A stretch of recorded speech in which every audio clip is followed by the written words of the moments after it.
Certains modèles Toyota sont équipés d'une fonction qui permet au conducteur de sélectionner différents modes de réaction du véhicule selon différentes situations. Par exemple, la conduite dans la circulation dense, sur une route sinueuse ou une autoroute.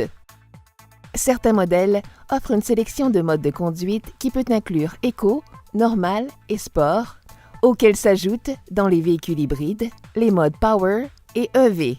Ce ne sont pas tous les modèles qui offrent tous ces modes.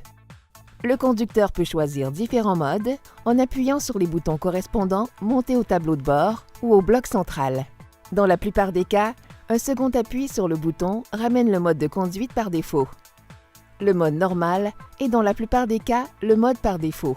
Certains modèles passent au mode normal chaque fois que le conducteur met le contact. Certains modèles sont aussi dotés d'un bouton qui permet de sélectionner manuellement le mode normal.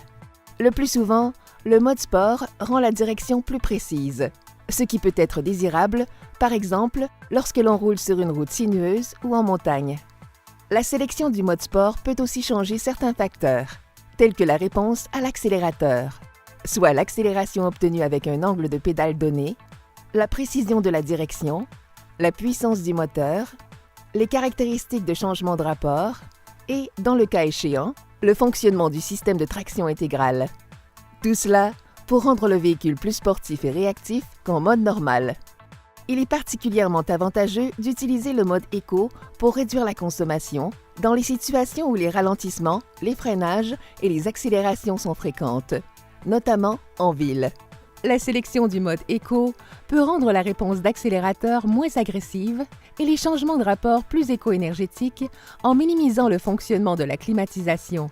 Tout cela pour améliorer le rendement énergétique. Le mode Power des véhicules avec système hybride synergétique est similaire sur certains points au mode sport des véhicules non hybrides. Il peut être utile dans certaines situations. Par exemple, sur une pente montante ou au moment d'un dépassement ou encore quand le conducteur désire des réactions plus vives. Toujours dans les véhicules hybrides, le mode EV permet de rouler, si certaines conditions sont réunies, en mode tout électrique.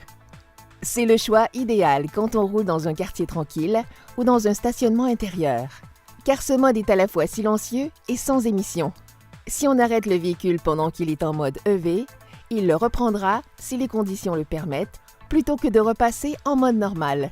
Il faut noter qu'il peut être impossible d'utiliser le mode EV dans certaines conditions, comme lorsque le moteur à essence n'est pas encore assez chaud, la température du système hybride est trop élevée ou trop basse, la charge de la batterie haute tension est basse, le dégivreur de pare-brise est en fonction, la vitesse du véhicule est trop élevée, environ 40 km/h ou plus.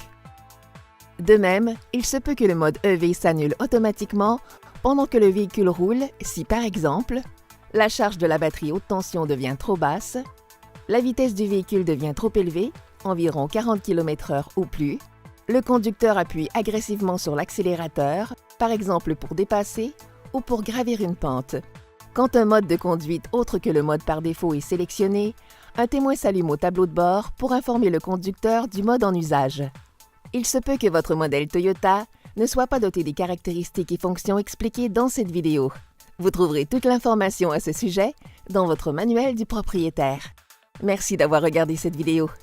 Connaissez votre Toyota?